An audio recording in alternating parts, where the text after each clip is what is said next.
Students, कल के video lecture में हमने भूमध्य सागरीय कृषि प्रदेश तक पढ़ लिया था। आज हम उसके आगे के जो बाकी कृषि प्रदेश हैं उसके बारे में पढ़ेंगे। तो अब हम पढ़ेंगे व्यापारिक अन्न उत्पादक कृषि प्रदेश। यह कृषि प्रदेश उत्तरी अमेरिका के प्रेरी क्षेत्रों में, सोवियत रूस के स्टेप्स घास मैदान में, अर्जेंटीना के पास पंपास में तथा ऑस्ट्रेलिया के मरे डार्लिंग बेसिन में पाया जाता है। इस कृषि प्रदेश की निम्नलिखित विशेषताएं हैं, जिसमें पहला है, इन कृषि प्रदेशों में एक ही फसल को अधिक महत्व प्रदान किया जाता है, जिसमें गेहूं सर्वप्रमुख होता है। पशुपालन नगण्य होता है, मतलब पशुपालन नहीं किया जाता। संयुक्त राज्य अमेरिका में अधिक क्षेत्र पर गेहूं उगाया जाता है। मक्का का उत्पादन मक्का पेटी में किया जाता है।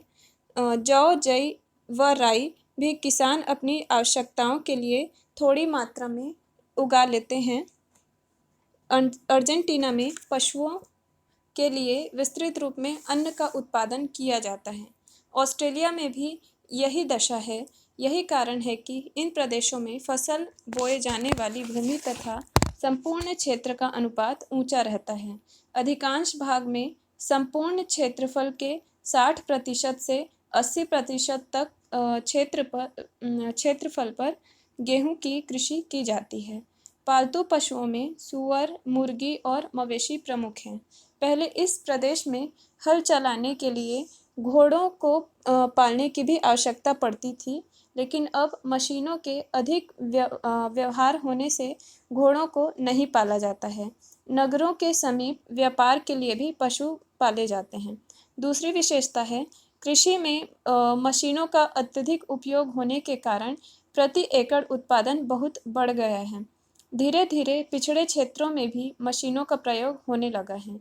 खेत जोतने व बोने के लिए ट्रैक्टर, हल, हैरो, डिस्क ड्रिल आदि, काटने के लिए रीपर, हार्वेस्टर, कंबाइनर तथा परिवहन के लिए ट्रक एवं मालगाड़ियों का प्रयोग किया जाता है।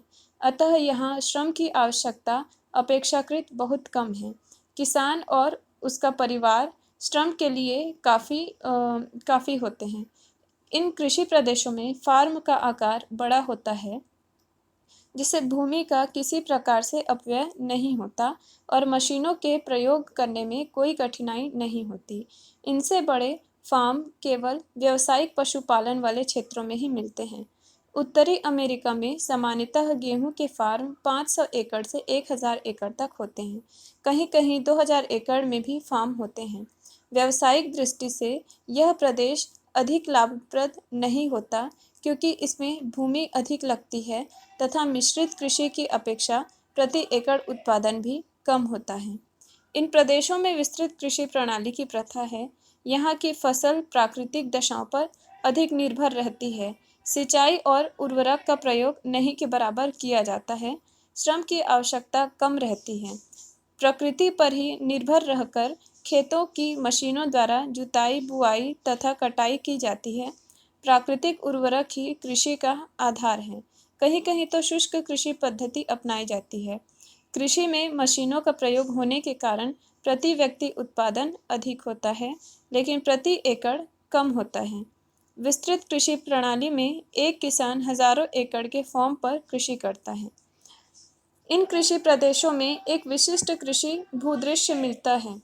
किसानों का घर खेतों के मध्य में होता है, जो बहुत दूर दूर तथा एकाध ही मिलता है, जिसमें किसान परिवार के रहने के साथ साथ कृषि मशीनों को रखने की व्यवस्था भी होती है। फार्मों के मध्य रेल मार्ग तथा एलिवेटर भी इन प्रदेशों में मिलते हैं। गेहूं साफ करने के बाद ट्रकों में लादकर एलिवेटर तक पहुंचाया जाता है तथा जहां से वह रेल परिवहन द्वारा भेजा जाता है। पशुओं की संख्या कम होती है। अब इसके बाद हम देखेंगे व्यापारिक फसल एवं पशु उत्पाद कृषि। इस प्रकार की कृषि को मिश्रित कृषि भी कहते हैं।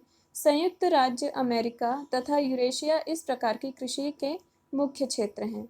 संयुक्त राज्य अमेरिका में इसका विस्तार पूर्वी भागों में मिलता है, जो मुख्य रूप से Ohio, Indiana, Illinois, Iowa, Nebraska, पूर्वी वर्जीनिया, टेनेसी, जॉर्जिया, ओक्लाहोमा तथा टेक्सास राज्यों में केंद्रित है। यूरेशिया में यह कृषि अंध महासागर तट से साइबेरिया तक प्रसरित है, पर जैसे जैसे पूर्व की ओर बढ़ते जाते हैं, यह कृषि पेटी क्रमशः पतली होती जाती है। इसकी सबसे अधिक चौड़ाई यूक्रेन से फिनलैंड तक लगभग 1200 किलोमीटर है। इन दो प्रदेशों के अतिरिक्त यह मध्य मैक्सिको, दक्षिणी अमेरिका, दक्षिणी अफ्रीका में भी मिलते हैं। पूर्वी गोलार्ध के नगरों के पास यह विकसित अवस्था में है। इस प्रकार की कृषि की निम्न विशेषताएं हैं, जिसमें पहला है, प्रत्येक फार्म में व्यापारिक फसल उत्पादन एवं पशुपालन के साथ साथ किया जाता है। फसलें अधिकांशतः पशुओं को ही खिलाने के लिए उगाई जाती है और बाजार में सीधा विक्रय पशुओं का ही होता है। अतः फसलों के 3 उपयोग होते हैं: पशुओं के हरे चारे के लिए, खाद्यान्न के लिए तथा विक्रय के लिए, लेकिन इनके सापेक्षिक महत्व में स्थानीय भिन्नता अवश्य पाई जाती है। संयुक्त राज्य अमेरिका में मक्का का उत्पादन पशुओं को खिलाने के लिए ही किया जाता है। इसका प्रति एकड़ उत्पादन भी अपेक्षाकृत अधिक होता है। संयुक्त राज्य अमेरिका में मक्का की प्रति एकड़ औसत उपज 39 बुशल होती है, जबकि जई 35 बुशल, जौ 28 बुशल, सोयाबीन 19 बुशल और गेहूं 17 बुशल तथा राई 10 बुशल प्रति एकड़ होती है। मक्का का डंठल भी पशुओं के चारे के काम आता है। मक्का के अतिरिक्त जई एवं घास की भी खेती पशुओं को खिलाने के लिए की जाती है। यूरोप में मक्का की कृषि डेन्यूब के मैदान में होती है। अन्य भागों में चेरी की प्रधानता है। इसके अतिरिक्त आलू, चुकंदर, गाजर तथा जई पशुओं के लिए प्रमुख चारे हैं।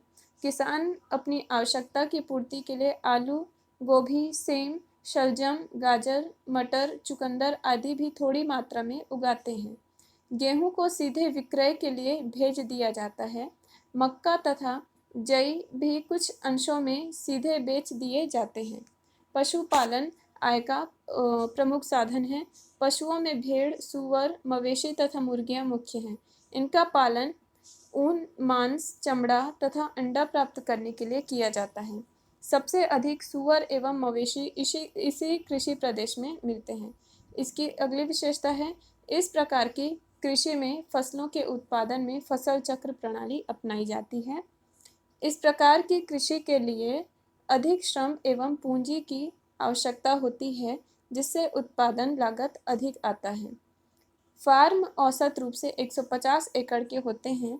फार्म के 80% भाग पर कृषि होती है तथा शेष भाग पर किसान के मकान, पशुओं के बाड़े, चारा रखने का गोदाम तथा मशीनों के रखने का स्थान होता है। इस प्रकार की कृषि में खादों का सबसे अधिक उपयोग होता है। फिर भी उर्वरता को बनाए रखने के लिए फसल चक्र काफ़ी सहायक है। यूरोप में कृषि उतनी मशीनीकृत नहीं है जितनी संयुक्त राज्य अमेरिका में है। पश्चिमी मध्य यूरोप, उत्तरी संयुक्त राज्य अमेरिका तथा अर्जेंटीना में यह कृषि बहुत व्यावसायिक है। इस प्रकार आर्थिक दृष्टिकोण से यह सबसे अधिक वैज्ञानिक एवं लाभप्रद है। अब इसके बाद है निर्वाह फसल एवं पशु उत्पादक कृषि प्रदेश।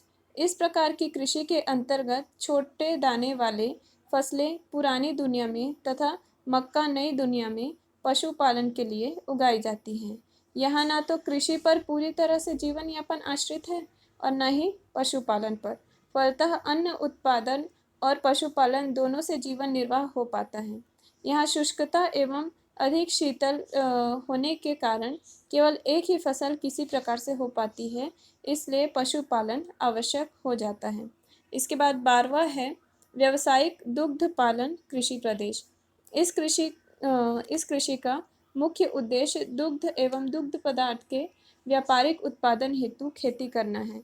इस प्रकार के कृषि के 3 मुख्य क्षेत्र हैं, जिसमें पहला है पश्चिमी यूरोप के उत्तरी भाग में अंध महासागर के तट से लेकर मॉस्को तक।